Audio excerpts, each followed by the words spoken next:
Hello प्यारे बच्चों, कैसे हैं आप सब। आशा करती हूँ कि आप सभी कुशल मंगल होंगे।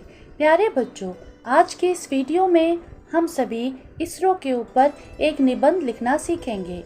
तो सभी बच्चे एक पेन और कॉपी लेकर बैठेंगे, नोट्स बनाते जाएंगे। तो किसके बारे में लिखेंगे हम सभी? इसरो यानी भारतीय अंतरिक्ष अनुसंधान संस्थान।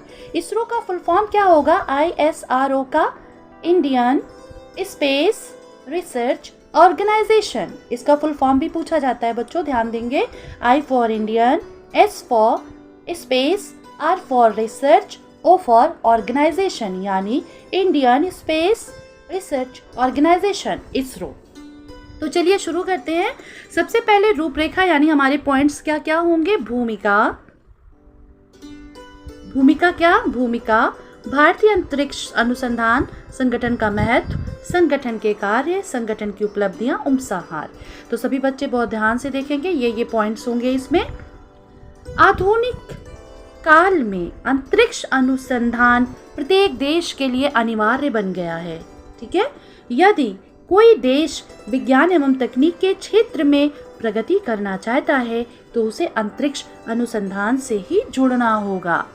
ठीक, इसी श्रृंखला में भारत ने भी भारतीय अंतरिक्ष अनुसंधान संगठन की स्थापना की। संक्षेप में इसे इसरो कहा जाता है। इसरो क्या कहा जाता है? इसरो का फुल फॉर्म फिर से बता दूं, Indian space research organisation. Okay, आगे चलते हैं। इसका मुख्यालय यानी इसरो का मुख्यालय कहाँ पर है? बेंगलुरु में है। कहाँ पर है? बेंगलुरु में है। इस संस्थान का मुख्य कार्य भारत के अंतरिक्ष संबंधी तकनीक उपलब्ध करवाना है। अंतरिक्ष कार्यक्रम के मुख्य उद्देश्यों में उपग्रहों, प्रक्षेपण यानों और भू प्रणालियों का विकास शामिल है। 1969 में स्थापित इसरो के लिए तत्कालीन भारतीय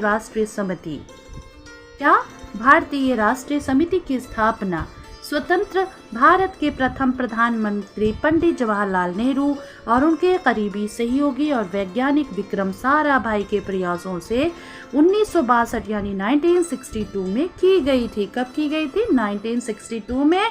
और फर्स्ट प्राइम मिनिस्टर कौन थे? पंडित जवाहरलाल नेहरू ने के साथ साराभाई जो बहुत बड़े वैज्ञानिक थे, विक्रम साराभाई के साथ भारत का पहला उपग्रह आर्यभट्ट था। भारत का पहला उपग्रह कौन सा था? आर्यभट्ट था, जो 19 अप्रैल यानी 19 अप्रैल 1975 को सोवियत संघ द्वारा छोड़ा गया था। यह नाम महान गणितज्ञ आर्यभट्ट के नाम पर रखा गया था। 1980 में रोहिणी उपग्रह पहला भारतीय निर्मित प्रक्षेपण यानी SLV-3 बन गया था। क्या था? SLV-3। फिर से मैं बता दूं, SLV-3 ये बन गया था, जिसे कक्षा में इसरो ने बाद में 2 अन्य रॉकेट विकसित किए। ध्रुवीय उपग्रह प्रक्षेपण यान यानी PSLV और स्थिर उपग्रह प्रक्षेपण यान कौन सा था? GSLV। जनवरी 2014 में इसरो ने सफलतापूर्वक GSAT-14 के एक GSLV-D5 प्रक्षेपण में एक स्वदेशी क्रायोजेनिक इंजन का इस्तेमाल किया, जो अपने आप में स्वदेशी तकनीक के क्षेत्र में बड़ी उपलब्धि है। आगे चलते हैं।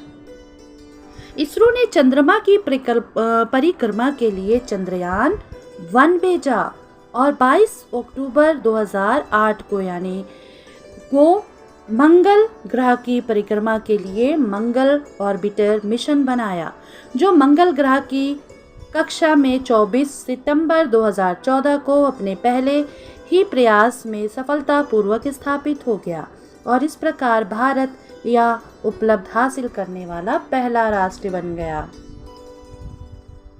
दुनिया के साथ ही एशिया में पहली बार में ही अंतरिक्ष में उपग्रह को सफलतापूर्वक मंगलयान की कक्षा तक पहुंचने के मामले में इसरो चौथे स्थान पर रहा। कौन से स्थान पर? चौथे स्थान पर। भविष्य की योजनाओं में भारी उपग्रहों के प्रक्षेपण के लिए GSLV Mk3 का विकास, एक पुनः प्रयोज्य प्रक्षेपण यान, एक सौर मिशन अंतरिक्ष यान का विकास आदि शामिल है। इसरो को शांति, निरस्त्रीकरण और विकास के लिए साल 2014 के इंदिरा गांधी पुरस्कार से सम्मानित किया गया।